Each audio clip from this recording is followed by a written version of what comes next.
మనతో పాటు ఉన్నారు సస్య గారు ఉన్నారు. 214 ర్యాంక్ సంపాదించారు. మేడం ఎలా అనిపిస్తుంది ర్యాంక్ సాధించారు? ఎలా అనిపిస్తుందండి సివిల్ ర్యాంక్? చాలా హ్యాపీగా ఉంది. చాలా రిలీఫ్‌గా ఉంది. హ్యాపీగా ఉంది. అంటే రోజుకి ఎన్ని అవర్స్ చదివేవాళ్ళు మీరు? నేను ఎక్కువ ఏం లేదు. జనరల్‌గా 8 అవర్స్ చదివేదాన్ని. ఇంకా ఎగ్జామ్స్ దగ్గరకొస్తే ఆబ్వియస్‌గా చాలా పెరిగేది. కన్సిస్టెంట్‌గా చదివేదాన్ని. ఒక్కరోజు చదివి ఇట్లా 4 రోజులు బ్రేక్ అని కాకుండా రోజు చదివేదాన్ని. ఎక్కడ కోచింగ్ తీసుకున్నారు? నేను ఫౌండేషన్ కోచింగ్ అట్లా ఏం తీసుకోలేదు. 80% ఓన్‌గానే అయింది. కొంచెం మాత్రం ఆన్‌లైన్ రిసోర్సెస్ హెల్ప్ తీసుకున్నాను అంతే. ఓకే. ఇంటర్వ్యూలో ఎటువంటి క్వెషన్స్ అడిగారు మిమ్మల్ని?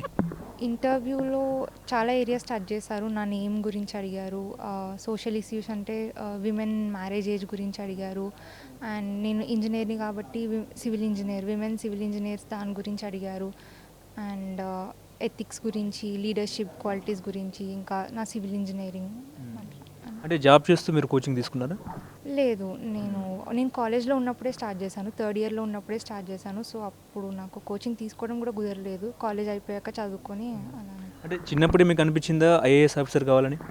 అంటే చిన్నప్పుడు ఒక ఐడియా అంటూ ఉండేది. కానీ అంతకు మించి ఏం తెలీదు. థర్డ్ ఇయర్‌కి వచ్చాకే అసలు యూట్యూబ్‌లో గానీ, నేను what is UPSC, what is syllabus of UPSC అని ట్రై చేసి అప్పటి నుంచి తెలుసుకున్నాను. అంతే తప్ప దానికి అంతకంటే ముందు అసలు ఏం తెలీదు. అంటే రోజుకు ఎన్ని అవర్స్ కష్టపడ్డారు మీరు? అదే కన్సిస్టెంట్‌గా చదివేదాన్ని. 8 అవర్స్ అని ప్లాన్ అయితే పెట్టుకునేదాన్ని. ఇంకా ఎగ్జామ్ దగ్గరకొస్తుంటే పెరిగేది. అంటే ఎటువంటి సిలబస్ మీరు గ్యాదర్ చేసుకున్నారు? న్యూస్ పేపర్స్ కానివ్వండి, లేకపోతే కరెంట్ ఇష్యూస్ కానివ్వండి వాటి మీద? మనకి ఇంతకుముందు చాలా టాపర్స్ ఉన్నారు. వాళ్ళు ఒక టాపర్స్ బుక్ లిస్ట్ అంటూ ఇచ్చారు. అది చూసి బుక్స్ కొనుక్కొచ్చుకునేదాన్ని. అండ్ మనకు ఆన్‌లైన్ చాలా రిసోర్సెస్ అవైలబుల్ ఉన్నాయి. మన సిలబస్ కూడా మనకు మెయిన్స్‌కి చాలా డీటెయిల్డ్‌గా ఉంటుంది.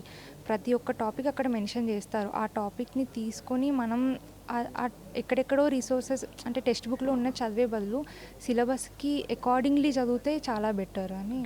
ప్రిలిమ్స్‌కి, మెయిన్స్‌కి డిఫరెన్సెస్ ఏంటండి? ప్రిలిమ్స్‌లో ఎటువంటి క్వెషన్స్ వస్తాయి? మెయిన్స్‌లో ఎటువంటి క్వెషన్స్ వస్తాయి? మెయిన్స్‌లో ఇంకా మనకు సిలబస్ ప్రిలిమ్స్ చాలా అసలు ఎక్కడి నుంచి వస్తాయో క్వెషన్స్ చెప్పడం చాలా కష్టమవుతుంది ఈ మధ్య. ఒక డిఫైన్డ్ సిలబస్ అంటూ లేదు ప్రిలిమ్స్‌కి. మెయిన్స్‌కి మాత్రం ఉంది. డీటెయిల్డ్ పాయింట్ బై పాయింట్ అన్ని టాపిక్స్ ఉన్నాయి.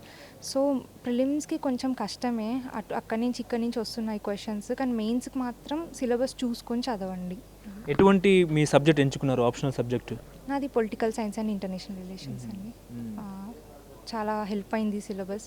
నాకు జీఎస్ 2లో కూడా హెల్ప్ అయింది. నాకు చాలా ఇంట్రెస్టింగ్‌తో అండ్ ఇప్పుడు ఇంటర్నేషనల్ రిలేషన్స్ మనం చూస్తున్నాము పాకిస్తాన్ గురించి, రష్యా గురించి. అంటే ఐఆర్ఎస్ గురించి ఏమైనా అడిగారా? ఐఆర్ గురించి నాకు అన్‌ఫార్చునేట్‌లీ అడగలేదు. చాలా ప్రిపేర్ అయ్యి ఎళ్ళాను అడుగుతారా అనుకోని. నాకు మాక్ ఇంటర్వ్యూస్‌లో నేను 3 మాక్ ఇంటర్వ్యూస్ ఎళ్తే అక్కడ మొత్తం నాకు ఐఆర్ క్వెషన్సే అడిగారు. నేను ఫైనల్‌లో కూడా ఐఆర్ఏ వస్తుందని ఎక్స్‌పెక్ట్ చేశాను. కానీ అన్‌ఫార్చునేట్‌లీ అడగలేదు. ఫ్యామిలీ బ్యాక్‌గ్రౌండ్ ఏంటండి? నేను మా mother single mother and single child అండి. యాహ్! ఓకే. పేరెంట్ సపోర్ట్ మీకు ఎలా ఉండేది? యాహ్! మా మదర్ చాలా సపోర్ట్ చేశారు ముందు నుంచి. ఇంజినీరింగ్‌లోనే స్టార్ట్ చేసినప్పటి నుంచే చాలా నువ్వు చేయగలుగుతావని చెప్పి సపోర్ట్ చేశారు. ఏ డిస్ట్రిక్ట్ అండి? నేటివ్ మాది జనగాం డిస్ట్రిక్ట్ అండి. కానీ చిన్నప్పటి నుంచి హైదరాబాద్‌లోనే ఉంటున్నాం. Jangaon to Hyderabad via Delhi UPSC. ఈ జర్నీ ఎలా కొనసాగింది? ఢిల్లీ ఓన్లీ ఇంటర్వ్యూకెళ్ళానండి. చదువుకోవడానికి అసలు వెళ్ళలేదు ఢిల్లీ. యాహ్! అంతా ఇంజినీరింగ్ అందరిలానే ఇంజినీరింగ్ తీసుకున్నాను. థర్డ్ ఇయర్‌లో ఏం చెయ్యాలి అని ఆలోచిస్తున్నప్పుడు నాకు ఇటు సివిల్ సర్వీసెస్ సైడ్ చాలా ఇంట్రెస్ట్ అనిపించింది. సర్వీస్ పరంగా గానీ, సిలబస్ పరంగా గానీ. So, okay. మీ ర్యాంక్ కలెక్టర్ అంటే ఐఏఎస్ వచ్చే అవకాశం ఉందా? నేను అన్ని స్టేజెస్ జనరల్ కోటాలో క్లియర్ చేశాను. సో, ఐపీఎస్ అయితే వస్తుంది. నాకు ఇంకా ఈడబ్ల్యూఎస్ కోటా ఉంది కాబట్టి ప్రాబబ్లీ ఐఏఎస్ వస్తుందని అనుకుంటున్నాను.